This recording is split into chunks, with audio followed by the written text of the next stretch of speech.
The clock ticked, each second a heavy drumbeat against the backdrop of a life meticulously built. Miguel, a Salvadoran immigrant, wasn't just surviving in America, he was thriving. He wasn't a statistic or a headline. He was a man with a name, a family, and a future he was actively shaping. He worked at a bustling warehouse, a place of clanging metal and the constant hum of machinery, where he'd become a familiar and valued face. His days were filled with the rhythmic tasks of loading and unloading, the camaraderie of shared lunches, and the quiet satisfaction of honest work. He wasn't just an employee. He was a friend to many, always ready with a smile or a helping hand. His coworkers knew him as a reliable, cheerful presence, someone who took pride in his work and always went the extra mile. They shared jokes, stories about their families, and the small victories and frustrations of everyday life. Miguel's life, though simple, was rich with purpose and connection. He was a testament to the American dream, a symbol of hope and resilience. But this carefully constructed reality was about to be shattered. The shattering came without warning. One moment, Miguel was sharing a joke with his friend Carlos near the loading dock. The next, the warehouse doors burst open, and a wave of ICE agents flooded the space. Shouts echoed through the high ceilings, instantly silencing the usual mechanical symphony. The air crackled with tension, thick with fear and confusion. Forklifts screeched to a halt.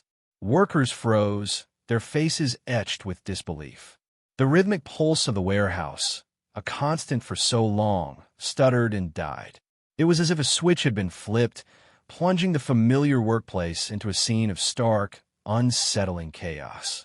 The agents moved with practiced efficiency, their presence both intimidating and surreal. They barked orders in English, a language that some of the workers only partially understood, adding to the disorientation. Some workers instinctively reached for their phones, while others simply stood paralyzed, unsure of what to do. The surprise was absolute. No one had anticipated such a sudden and aggressive intrusion. The warehouse, once a haven of routine and stability, had become a stage for a terrifying drama. Amidst the pandemonium, Miguel felt a cold hand grip his arm. An ICE agent, his face stern and unreadable, spoke directly to him. "Miguel Alvarez?" the agent asked, his voice cutting through the noise. Miguel, stunned, could only nod. The agent didn't say anything more, but his grip tightened, and he began to lead Miguel away from his friend Carlos and the bewildered crowd. The walk felt like an eternity. Miguel's mind raced, trying to understand what was happening. He hadn't done anything wrong. He had his papers. He had his life in order. Yet, here he was being escorted away as if he were a criminal. His coworkers watched in stunned silence. Some whispered his name, their faces a mixture of concern and disbelief. Carlos tried to protest, but another agent quickly intervened, silencing him with a sharp gesture. Miguel felt a wave of shame wash over him as he was led past his friends, his colleagues, his community. The public spectacle of his detention was almost as painful as the fear of the unknown that lay ahead. He was being taken away, and there was nothing he could do. What Miguel and his coworkers didn't know was that the ICE agents were operating on outdated information. Months earlier, Miguel had faced a deportation order stemming from a minor paperwork error. He had hired a lawyer, navigated the complex legal system, and successfully had the order vacated. The judge had ruled in his favor, recognizing the mistake and affirming his right to remain in the United States. The physical proof of this victory, the official court documents stamped and signed, resided in a file at his lawyer's office and a neatly organized folder in his own home. These papers were more than just documents. They were a lifeline, a testament to his perseverance, and a shield against the very situation he now found himself in. The deportation order, the reason for his initial fear, was gone. It had been erased, rectified by the courts. He had followed the rules, played by the system, and won. Yet, despite all of this, he was being treated as if none of it mattered. The paperwork, the legal victory, the truth, all seemed irrelevant in the face of the present reality. The news of Miguel's detention reached his family like a thunderclap. His wife, Sophia, received a frantic call from Carlos, his voice trembling as he recounted the events at the warehouse. Sophia's initial reaction was disbelief. "It can't be," she stammered. "There must be some mistake." She knew about the vacated deportation order, the countless hours Miguel had spent with his lawyer, the relief they had both felt when the judge ruled in their favor. She immediately called Miguel's lawyer, Elena Ramirez, a seasoned immigration attorney who had fought tirelessly for Miguel's case. Elena was equally stunned. She distinctly remembered filing the paperwork with ICE to update Miguel's status after the court's decision. "This is outrageous," she exclaimed. "I have the documents right here. I'll get to the bottom of this immediately." Both Sophia and Elena felt a surge of anger mixed with a deep, gnawing fear. How could this happen? How could a legal victory be so easily disregarded? The system, which they had believed in, had seemingly failed them. They knew they had to act fast. Miguel's future, their family's future, depended on it. Sophia, fueled by a desperate hope, raced home to retrieve the crucial court documents. Her hands trembled as she unlocked the file cabinet, her eyes scanning the neatly arranged folders.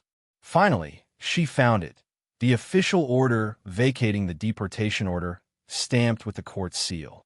It was a tangible piece of hope, a beacon in the darkness. Meanwhile, Elena was already on the phone with ICE, attempting to speak with someone in authority. She faxed over copies of the court order, emphasizing the urgency of the situation. "This man is being detained illegally," she insisted, her voice firm but laced with frustration. "He has a right to be released immediately." Together, Sophia and Elena embarked on a relentless campaign to present the evidence to ICE officials. They drove to the local ICE office, armed with the original court documents and unwavering determination. They waited for hours, only to be met with bureaucratic indifference and a wall of procedural obstacles. Each delay felt like a punch to the gut, each unanswered question a deepening of their despair. The clock was ticking, and Miguel remained in custody. Inside the ICE office, the atmosphere was cold and impersonal. Elena and Sophia were shuffled between different desks, each official offering a variation of the same response. "We need to verify this information," or "it takes time to process these documents," or simply, "we'll look into it." The faces they encountered were impassive, the voices devoid of empathy. The court order, the symbol of Miguel's legal victory, seemed to carry no weight in this environment. It was just another piece of paper in a mountain of bureaucracy. Days turned into nights, filled with unanswered phone calls, frustrating conversations, and the constant fear that Miguel would be deported before they could convince ICE of their error. Elena repeatedly pointed out the blatant disregard for due process, the violation of Miguel's rights. But her pleas seemed to fall on deaf ears. The bureaucratic machine continued to grind, oblivious to the human cost of its inefficiency. The weight of the system pressed down on Sophia and Elena, threatening to crush their hope. Meanwhile, Miguel was trapped in a sterile detention center, surrounded by unfamiliar faces and a constant sense of unease.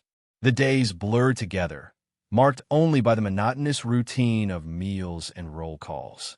He felt isolated, cut off from his family, his friends, his life. He couldn't understand why he was there.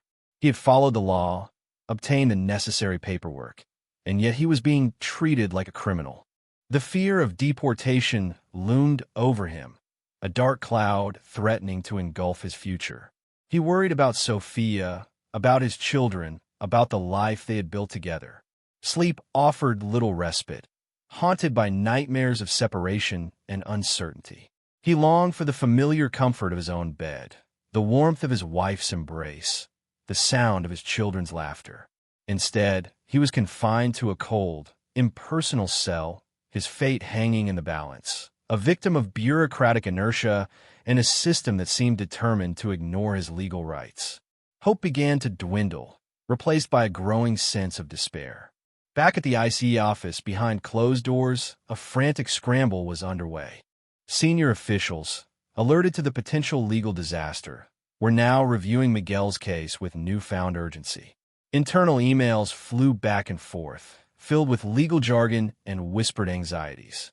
The initial confidence that had fueled the raid had evaporated, replaced by a growing sense of panic. One email, marked urgent, legal review required, highlighted the vacated deportation order and questioned the basis for Miguel's continued detention. Another suggested exploring alternative justifications for keeping him in custody, a clear indication that the original grounds were no longer valid. The agents who had initially detained Miguel were now being questioned, their actions scrutinized. The comfortable certainty they had felt during the raid had been replaced by a nagging fear that they had made a serious mistake. The bureaucratic machine, which had seemed so indifferent just days before, was now in overdrive, desperately trying to salvage the situation. The higher-ups tried to find a way out. Finally, after 3 agonizing days, Miguel was released. He was given no explanation, no apology, just a curt order to leave the detention center. He walked out into the sunlight, blinking in disbelief. The world seemed brighter, louder, more vibrant than he remembered. Sophia was waiting for him, her face etched with relief and exhaustion. They embraced tightly, a silent expression of their shared ordeal. The reunion was bittersweet, filled with joy, but also with the lingering trauma of what had happened. As they drove home, Miguel couldn't shake the feeling that he was still living in a nightmare. The experience had left an indelible mark on his psyche, a constant reminder of his vulnerability. He had been released, but the scars of his wrongful detention would remain. The question lingered: how could a system designed to protect the law so easily disregard it? What happened to him? Returning to work was difficult. Miguel felt a sense of unease, a feeling that he was being watched, judged. Some of his coworkers greeted him with warm smiles and words of support, but others seemed hesitant, unsure of how to react. The raid had cast a shadow over the warehouse, a reminder of the precariousness of their situation. He also noticed a change in how he was treated. Miguel used to be the first person his manager asked to do things, but that stopped. He was no longer asked to do anything that was needed. The fear of another raid, another wrongful detention, lingered in the back of his mind. He found it hard to concentrate. His sleep was often disturbed by nightmares, and his once optimistic outlook on the future had been replaced by a sense of anxiety and uncertainty. He wondered if he would ever truly feel safe again. The emotional scars of his experience were deep, and the road to recovery would be long and arduous. He also lost his job because of the disruption. Elena, witnessing the devastating impact of Miguel's wrongful detention, knew that they couldn't simply let it go. The injustice was too blatant, the violation of his rights too egregious. She approached Miguel and Sophia with a proposition: to fight back. "What happened to you is wrong, Miguel," she explained, "and it can't happen to anyone else. We have a strong case for a lawsuit against ICE. It won't erase what happened, but it can hold them accountable and potentially prevent similar incidents in the future." Miguel and Sophia were initially hesitant. The thought of taking on the government was daunting, but as they considered the emotional toll, the financial strain, and the injustice of it all, they realized that they couldn't remain silent. They had a responsibility to themselves, to their family, and to others who might face similar situations. They agreed to pursue legal action, embarking on a new battle for justice. The lawsuit was an opportunity to fight back. Miguel's story, while unique in its specifics, is not an isolated incident.